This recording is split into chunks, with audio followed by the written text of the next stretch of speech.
اللہ کے سوا کسی اور کی اطاعت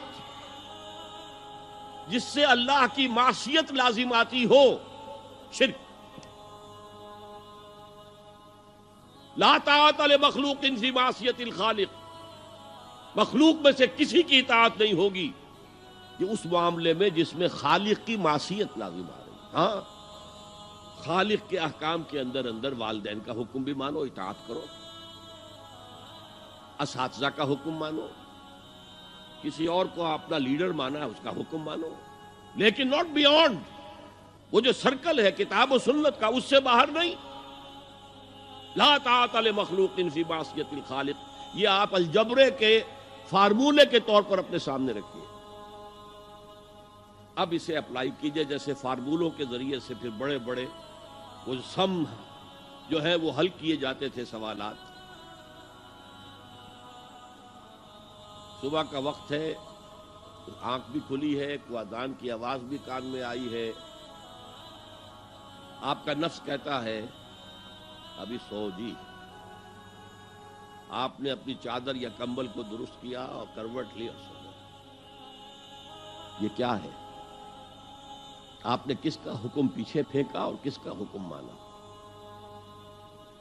اللہ کے حکم کو پیچھے پھینک دیا، نفس کے حکم کو آگے رکھ۔ یہ شرک، اس شرک کو جاننے والے بہت کم ہیں۔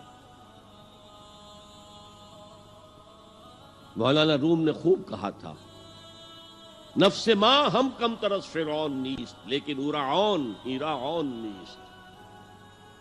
میرا نفس بھی فرعون سے کم نہیں ہے۔ فرعون نے کہا تھا نا، الیس لی ملک مصر وہذہ الانہار تجری من تحتی، کیا اس ملک مصر کی حکومت میری نہیں ہے؟ اور سارا جو یہ آب پاشی کا نظام ہے، انہار کا نظام ہے، وہ میرے کنٹرول میں نہیں ہے؟ جس کا چاہوں موگا کھلا رکھوں، جس کا چاہوں بند کر دوں۔ یہ تھا خدائی کا دعویٰ، انا ربکم الاعلی۔ تو مولانا روم کہتے ہیں میرا نفس بھی اس سے کمتر نہیں ہے۔ وہ کہتا یہ جسم میرا ہے، اس پر میرا حکم چلے گا، میں نہیں جانتا کون اللہ کون رسول، کیا حرام کیا حلال۔ تو فرعون سے کم تو نہیں ہے میرا نفس، لیکن اورعون اس کی بہت مدد تھی، فوج تھی، لاؤ لشکر تھا، تو اس نے زبان سے بھی کہہ دیا کھل کر انا ربکم الاعلی۔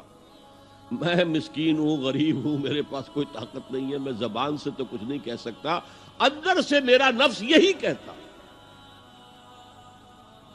یہ نفس کی حکومت قرآن کہتا ہے، میں حیران ہوتا ہوں، دو جگہ یہ مضمون آیا ہے، ارأیت من اتخذ الہہ ہواہ افانت تکون علیہ وکیلا۔ اے نبی تم نے دیکھا اس شخص کو، اس کے حال پر غور کیا جس نے اپنی خواہش نفس کو اپنا الہ بنا لیا ہے۔ اللہ اکبر، الہ، لا الہ الا اللہ، کلمہ توحید کا مرکزی لفظ یہاں آ رہا ہے، من اتخذ الہہ ہواہ، جس نے اپنی خواہش نفس کو اپنا معبود بنا لیا، الہ بنا لیا۔ افانت تکون علیہ وکیلا، کیا آپ ایسے شخص کی کوئی ذمہ داری لے سکتے ہیں؟ سود حرام ہوا کرے جی، حرام ورام،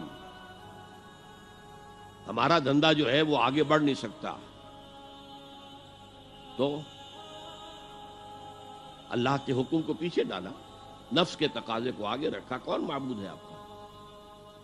نام عبداللہ رکھیے، نام عبد الرحمن رکھیے، ہے عبد النفس، نفس کے بندے، نفس کے غلام۔ یہ میں نے یوں سمجھئے کہ جیسے میں نے ہجرت اور جہاد کی ڈیفینیشنز کی تھی۔ ہجرت کا بیس کیا ہے؟ پوچھا گیا ایو الہجرت افضل یا رسول اللہ، اے اللہ کے رسول بتائیے سب سے اعلیٰ ہجرت کون سی ہے، افضل؟ فرمایا ان تہجر ما کرہ ربک، ہر اس چیز کو چھوڑ دو جو تمہارے رب کو پسند نہیں۔ آج رات ہی سے آپ ہجرت شروع کر سکتے ہیں۔ جائزہ لیجئے کیا کیا چیزیں میری زندگی میں خلاف شریعت ہے، تو اللہ کو ناپسند ہے، فیصلہ کیجئے کہ آج کے بعد نہیں ہوگی۔ ہجرت شروع ہو گئی، افضل الہجرہ، سب سے افضل ہجرت شروع ہو گئی۔ لیکن ٹاپ پر لے جائیے تو یہ ہجرت جب اللہ کے دین کو قائم کرنے کی جدوجہد اس مرحلے پر آ جائے کہ اب باطل کے ساتھ ٹکراؤ ہے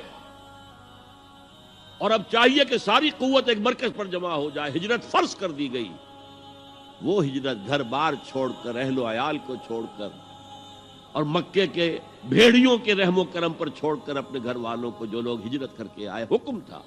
ہجرت مدینہ فرض تھی، ہجرت حبشہ فرض نہیں تھی، صرف اجازت تھی کہ جن سے سختیاں نہیں جھیلی جا رہی مزید وہ چلے جائیں۔ تو ہجرت کا یہ ابتدائی نقطہ، انتہا یہ جہاد، المجاہد من جاہد نفسہ، جہاد تو یہاں سے شروع ہو گیا، اپنے نفس کے خلاف جہاد کرنا۔ صبح نفس نے کہا ابھی سو جاؤ، آپ نے نفس کی بات کو رد کیا، اپنا کمبل اٹھا کے پھینکا، اٹھے، وضو کیا، نماز کے لیے آپ مسجد چل دیے، آپ نے جہاد کیا نفس کے خلاف۔ یہ افضل الجہاد ہے، اور سب سے چوٹی اوپر یہ ہے کہ جب وہ حق و باطل کی جنگ ہو تو جان ہتھیلی پر رکھ کر میدان میں حاضر ہو جاؤ۔ هي الحلقات تحفظني بآيات من القرآن